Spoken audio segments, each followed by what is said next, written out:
بسم الله الرحمن الرحيم marka hore waxaan ku jirnay luqadeena R programming sessionka labaad waxaan ku baran doonaa wax la yiraahdo arithmetic operators iyo variables ayaan ku baran doonaa hadii Ilaahay yiraahdo waxyaabaha aan kaga hadli doono waxaa kamid ah in overview guud aan ka bixino maxaa R studio iyo sida uu u shaqeeyo sidoo kale managing working directories kala duwan iyo faylasha meesha aan dhigayno iyo sina manage gareyn karno ama bedelan karno sidoo kale fontiga iyo appearance-ga iyo inaan ayagana xalin karno hagaajin karno si aan maxuu ahaa u doorano farta ku haboon oo aan maxuu ahaa markaas suurtagal ma inaan ku shaqeyno sidoo kale layouts ka kala duwan ama panes ka kala duwan daaqadii afarta ahaa oo aan soo baranay inaan ayagana isu bedeli karno hadii maxuu ahaa laga maarmaan noqoto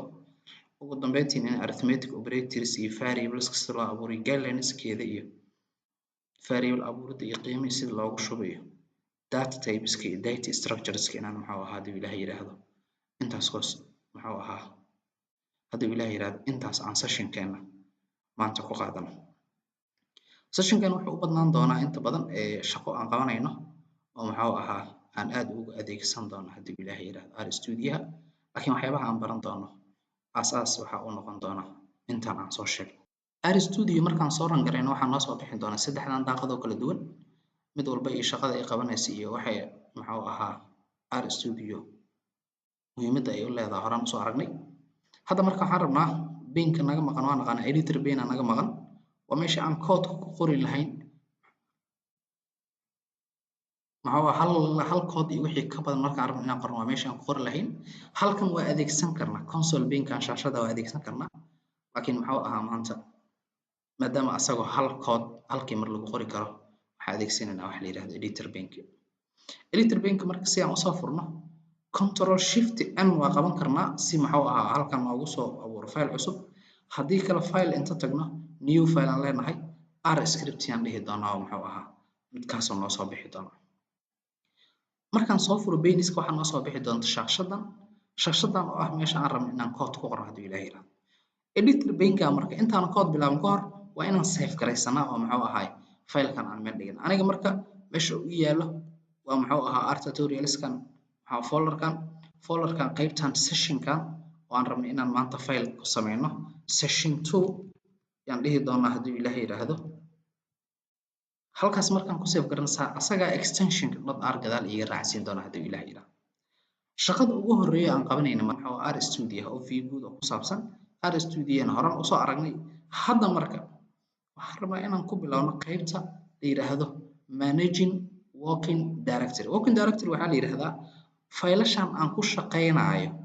meesha ay yaalaan ama meesha laga soo akhrin doono mar walba working directory dhowr meel oo kala duwan aan ka arki kartaa meesha ugu horeyso working directory aan ka arki karno waxa weeye qaybtan console-ka korkeeda haddaan halkan fiirino drive-ka dhida la yiraahdo R tutorials oo file-kan ku dhex abuuran yahay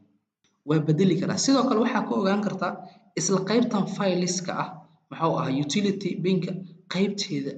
fileska ah waxaa ku ogaan doontaa working directory-ga markaan bedelayo marka working directory-ga laba nooc midooda isticmaal kara ama dhowr meel oo kala duwan laga bedelaa kow inaan maxuu ahaa functions adeegsado oo maxuu ahaa set working directory iyo get working directory had meeshan working directory-ga sida aan u ogaado inay sax tahay haddaan iraahdo get working directory get wd markaan iraahdo haddaan control enter iraahdo waxa ii soo bixi doona working directory-ga inuu yahay dhida waa intaas meesha ku taala ama intaan meeshan ku taala haddaan function-ka adeegsado waa ii saari doona si lamid ah halkan markaan joogo working directory-ga waa ka ogaan doonaa waa ka ogaan karaa halkan waa ka ogaan karaa tabskan markaan adeegsanayo marka si aan working directory-ga u bedelo waxaan tagayaa qayb la yiraahdo session-kaasaan waxaan leeyahay set working directory choose working directory aan dhihi karaa haddii kale control shift h aan dhihi karaa oo macnaheedu yahay meesha aan maxuu ahaa file-ka folder-ka aan ku shaqeyn doono markaan saas iraahdo wuxuu keenay meeshan waa bedelaya marka waxaan leeyahay session 2 meeshan la yiraahdo aan rabaa inaan ku shaqeeyo si ku meel gaara markaan saas iraahdo marka function-keedu wuxuu noqday set working directory maxaa inta lagu bedelo marka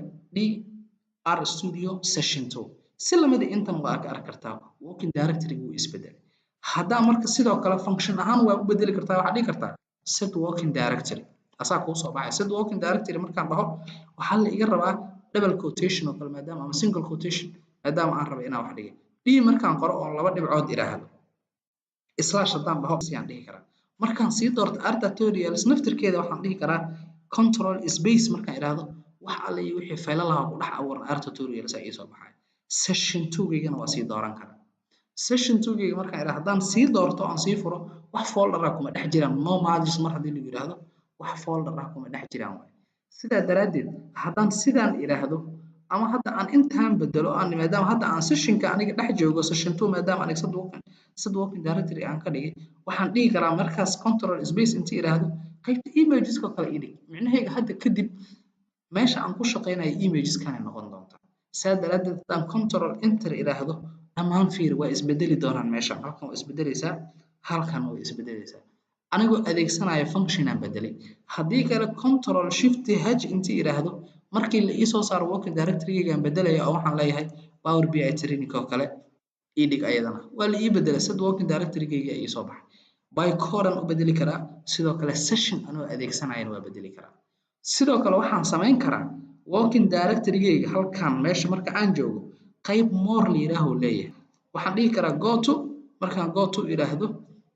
working directory-gaan tegi doonaa working directory-ga markaan tago halkaana ii soo baxaysa haddaan dib u soo laabto on inta anoo joogo aan idhaahdo set as working directory waa la bedeli doonaa working directory-ga waxaa laga dhigi doonaa halkan oo maxuu ahaa d oo r tutorials sidoo kale waxaan rabaa marka inaan bedelo defaultiga markaan application-kan xiro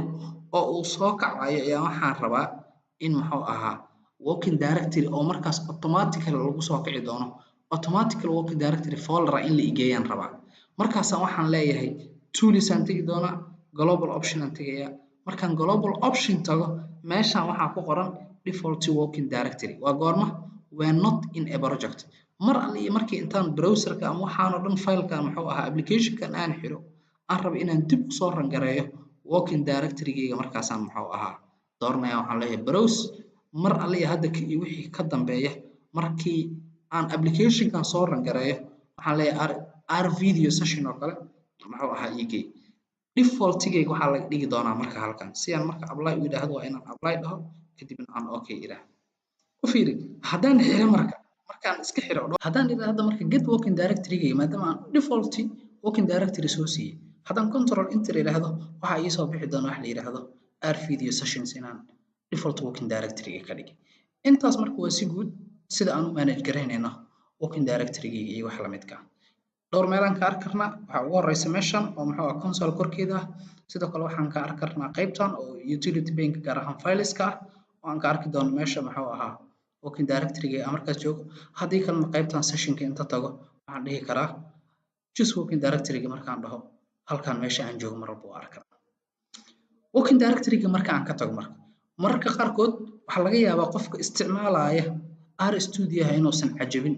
muuqaalka ama farta by default sidaan kuma yimaado oo hadda anigaasaan ka dhigtay adigana waxaa laga yaabaa qaabkan qaab ka duwan inuu kugu soo baxo marka si aan farta ula macaamilno haddaan rabo inaan appearance-ga shaashadan ka bedelo marka hore waa inaan waxaan tegayaa tools tab-iska ah menuskan kala duwan waxaan tegayaa qaybta toolska markaan tago qaybta global option-kaan tegayaa global option markaan tago qaybta appearance-gaan tegi doonaa appearance-ga marka waa meesha aan ka maamulayo shaashadeeda iyo qaabka u muuqanayso iyo wax la xiriiro